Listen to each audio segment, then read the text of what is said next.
Okay, good morning po mga kababayan at mga mahal po naming taga-subaybay sa Luzon, Visayas at Mindanao at mga kapatid po na nasa iba't ibang panig ng daigdig. Maganda at mapagpalang umaga po sa inyong lahat. Ito na naman po tayo at katatapos lang yung ating pagsamba. Kaya sinamantala na po namin na makapag-content habang bumibiyahe. Para sa ganun na pagdating natin sa bahay, upload na lang kaagad. Okay? So napakaganda po ng leksyon kanina sa pagsamba. Natataon, napapanahon. Kasi tungkol po sa pag-uusig Okay? Kaya hindi dapat pagtakhan. Yung mga umuusig sa iglesia ay hindi pala dapat pagtakhan yun. Kasi sabi ng nang narinig namin kanina sa pagsamba, mapalad yung mga inuusig dahil sa katwiran. Mapalad yung mga inuusig dahil sa pangalan ni Kristo. Tayo po yun, mga kapatid. Daming mga vlogger po ngayon.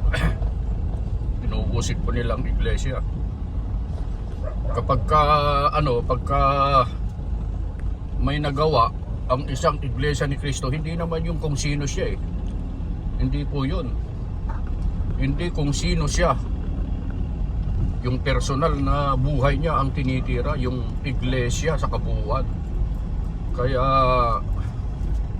tumpak na tumpak yung itinuro po kanina na leksyon po sa pagsamba. Okay?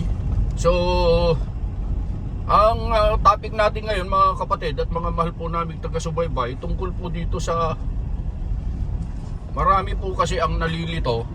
Okay? Kesyo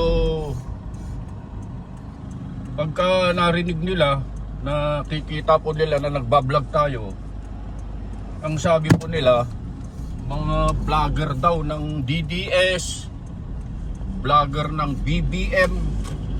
Kung pabor kay BBM yung masasabi natin, sabi nila vlogger daw kami ng BBM. At yung iba, sinasabi po nila na vlogger ng INC. Gusto lang po namin linawin, mga mahal po naming taga-subaybay at mga mahal po naming mga kababayan, hindi po totoo. Wala pong katotohanan yung sinasabi nila na vlogger daw po kami ng DDS. Wala din pong katotohanan na kami po ay vlogger ng BBM. At lalong wala pong katotohanan na kami po ay vlogger ng Iglesia ni Cristo. Kami po ay kaanib sa Iglesia ni Cristo at hindi kami kinausap na mag-vlog alang-alang sa iglesia. Wala pong ganun. Ito pong pag-vlog po namin at pagtatanggol po sa iglesia ay sarili po namin na kagustuhan po ito, sarili po namin na opinion, sarili po namin na reaksyon, at yun nga, ginagamit natin yung freedom of speech natin, mga kapatid at mga mahal po namin taga-subaybay. Kaya gusto lang namin klaruhin na hindi po totoo na kami ay vlogger ng DDS, vlogger ng BBM o kaya vlogger ng Iglesia ni Cristo. Hindi po ganoon. Magkaiba po yun. Yung vlogger ng Iglesia ni Cristo kaysa doon sa vlogger na Iglesia ni Cristo. Magkaiba po yun. Pag sinabing vlogger na Iglesia ni Cristo, syempre kaanib siya sa Iglesia ni Cristo. Kaya tinawag na vlogger na Iglesia ni Cristo. Pero yung pagsasagawa po namin ng mga content po namin, wala pong kinalaman po ang Iglesia ni Cristo, wala pong kinalaman po ang Iglesia ni Cristo sa kabuuan, lalo na walang kinalaman po ang pamamahala. Kaya pagka tinitira nyo kami, mga kababayan, dun sa mga vlogger na tumitira po sa amin, kami ang tirahin nyo.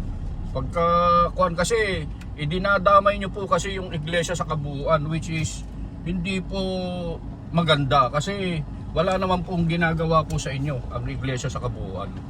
Yun ang inaano namin, yun ang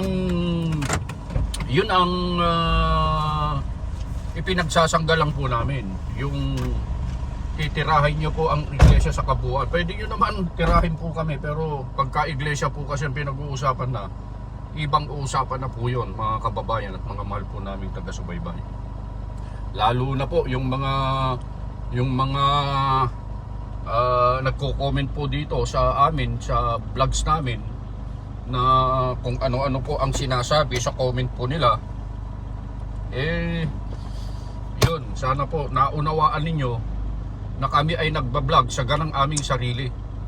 Wala pong nag-utos sa amin, hindi kami pinilit. Ito'y sarili po namin na pananaw, sarili po namin na reaksyon sa mga nanlilinlang, sumisira at umuusid po sa iglesia. Hindi naman po kasi pwede na ganun na lang, na hahayaan na namin kahit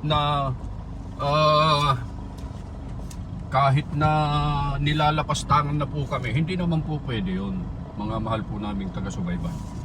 So sana po naintindihan po ninyo yung aming side. Okay? Maintindihan nyo po yun. Kaya po kami gumawa ng vlog na ganito, para sa ganun ay baka magkaroon po kayo kasi ng maling pagkaunawa. Sasabihin nyo na ganito po kami, ganun kami. Hindi po totoo yun, mga mahal po namin taga-subaybay. So yun lang, gusto lang namin na i-clear ang mga bagay-bagay. Eto, nakarating na po kami at pag-iingat po kayo at bumabati po kami sa inyo ng magandang umaga, lalo na po dun sa mga kapatid namin na nasa iba't ibang bansa. Mag-iingat po kayong lagi sa paggawa po. God bless po. Hanggang dito na lamang. Bye-bye po.